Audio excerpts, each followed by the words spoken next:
आज की press conference में आप सभी मीडिया बंधुओं का बहुत अभिवादन।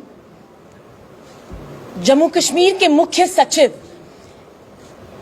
उन्होंने 4 सितंबर से 10 सितंबर को भ्रष्टाचार मुक्त जम्मू कश्मीर सप्ताह घोषित किया है।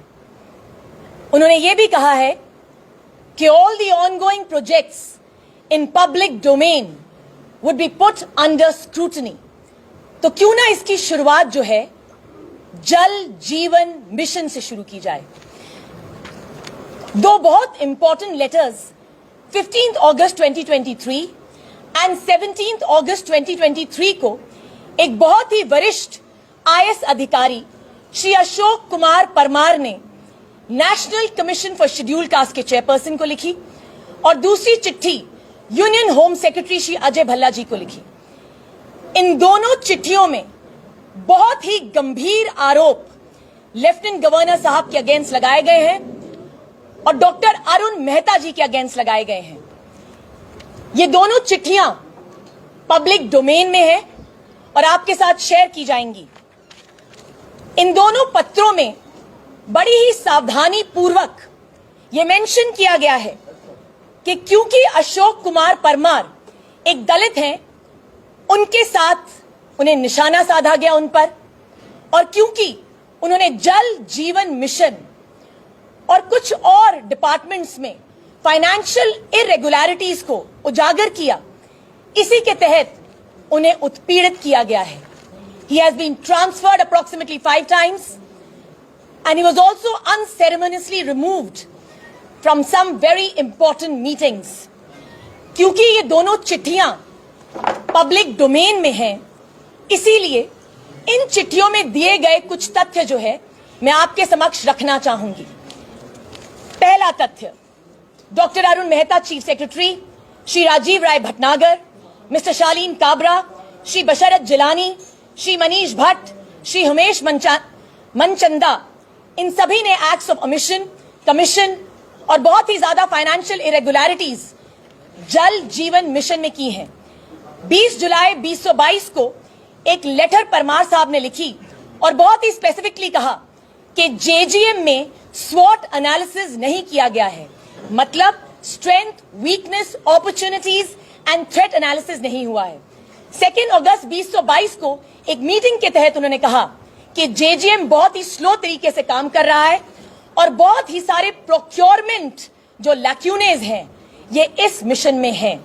इसके बावजूद भी कोई संज्ञान नहीं लिया गया। दूसरा तथ्य, जल जीवन मिशन जो था 15 अगस्त 2019 को स्टार्ट किया गया और इसको नेशनल लेवल पे 2024 में खत्म होना था, मगर जम्मू कश्मीर में इसकी डेडलाइन 2022 रखी गई विदाउट कंसिडरिंग द फैक्ट इस मिशन में आने थे, जैसे क्लाइमेट कंडीशंस हो गए, हमारे कितने सारे कर्मी हैं जल शक्ति डिपार्टमेंट के, उनके पास पुअर वर्किंग कंडीशंस हैं, इन सभी को मद्देनजर नहीं रखा गया। तकरीबन 14,000 करोड़ का ये प्रोजेक्ट है। अगस्त 2023 तक सिर्फ 800 करोड़ जो है स्पेंड किया गया, 700 करोड़ की सिर्फ पाइप्स खरीदी गई। और अगर मैं आपको आंकड़ा बताऊं तो till August 2023 the progress is only 22.78% and this is a matter of grave concern. तीसरा तथ्य, chief secretary doctor Arun Mehta ji के अगेंस्ट डॉक्टर परमार ने एक बहुत ही महत्वपूर्ण एलिगेशन लगाया है कि 3,000 करोड़ की जो पाइप्स हैं वो खरीदने की क्रिमिनल कॉन्स्पिरेसी की जा रही है। There is an absolute flouting of 2 very pertinent legal legalities. Number 1, the manual for procurement rules का बिल्कुल उल्लंघन किया गया है, और दूसरा द सेंट्रल विजिलेंस गाइडलाइंस जो हैं मिनिस्ट्री ऑफ फाइनेंस की, उनका भी उल्लंघन हुआ है। इसी के साथ उन्होंने बहुत सारी चिट्ठियां जो हैं इन लेटर्स में सार्वजनिक करी, जिसके तहत यह पता चलता है कि जेजेएन स्कीम जो है बहुत ही गलत तरीके से एक स्कैम की तरह बढ़ती जा रही है जम्मू कश्मीर में। चौथा तथ्य, जल शक्ति डिपार्टमेंट ने कभी भी डिस्ट्रिक्ट वाइज कोई भी अपनी डिफंक्ट स्कीम्स जो हैं उसकी लिस्ट नहीं बनाई।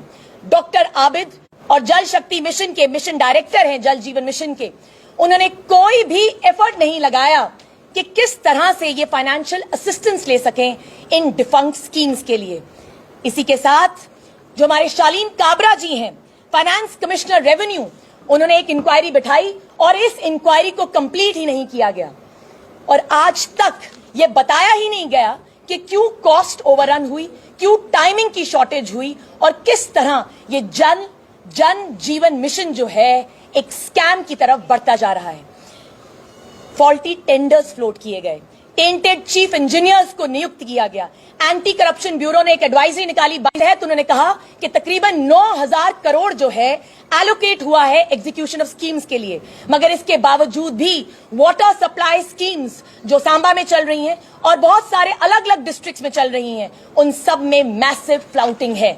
उसका एक उदाहरण मैं आपको देना चाहूंगी कि कई जगह तो पाइप्स जो हैं ग्राउंड के अंदर नहीं डाली गई हैं, ऊपर डाली गई हैं, मगर जब उनका फाइनेंशियल कैलकुलेशन हुआ है तो ट्रेंचेस में उनका कैलकुलेशन दिखाया गया है।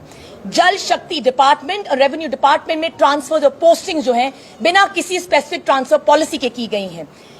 28.29 करोड़ की HDPE पाइप्स खरीदी गई और आज तक ये बताया नहीं गया है कि इनमें तो जरूरत ही नहीं होती है, फिर भी इनको प्रोक्योर किया गया। सबसे गंभीर जो उदाहरण उन्होंने इस चिट्ठी में लिखा है वो कहते हैं ministry of home affairs, ministry of जल शक्ति एंड PMO ऑफिस को तो आज तक ये पता ही नहीं है कि जल जीवन मिशन जम्मू कश्मीर में किस तरह की अभद्रता की जा रही है। लेफ्टिनेंट गवर्नर साहब ने और चीफ सेक्रेटरी साहब मिस्टर अरुण मेहता ने अपने ब्लू आइड बॉयज को जिन्होंने फाइनेंशियल इरेगुलरिटीज करी उनको बहुत ही पिवटल और प्लम पोजीशंस में रखा।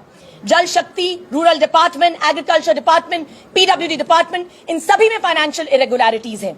उसी के साथ इस चिट्ठी में 18 पॉइंट्स जो हैं हमारे परमार साहब ने लिखे हैं और बहुत ही महत्वपूर्ण तरीके से कहा है कि इन 18 पॉइंट्स को मद्देनजर रखते हुए एक CBI इंक्वायरी जल्द से जल्द बिठानी चाहिए। अंत में मैं यही कहना चाहूंगी कि when a senior official who has served in the Jammu Kashmir bureaucracy for more than 30 years makes an allegation, his allegations have to be taken very seriously. मैं आम आदमी पार्टी की तौर से national Commission for Scheduled cast की chairman को ये एक विनम्र निवेदन करती हूं कि जल्द से जल्द उनके एलिगेशंस पे एक इंक्वायरी बिठाई जाए और दूसरा CBI इंक्वायरी जल जीवन मिशन पे जल्द से जल्द हो। We want to know mister lieutenant governor and his incompetent bureaucracy of Jammu and Kashmir, where have you siphoned off the money? The budget of 2023 very explicitly stated that 27% of hike was given to the Jal Jeevan mission. Where is this extra money gone?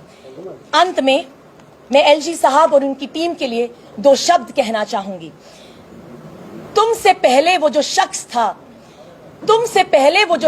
था यहां तख्त नशी था, उसे भी अपने खुदा होने पर यकीन था। इसलिए LG साहब अपनी ईगो को आप साइड पे रखें और जल्द से जल्द जल जीवन मिशन में किस तरह से आपने आंकड़ों को साइफन ऑफ किया है उसको जल्दी बताएं और national Commission for Scheduled cast की इंक्वायरी जल्द से जल्द। आपका बहुत बहुत धन्यवाद।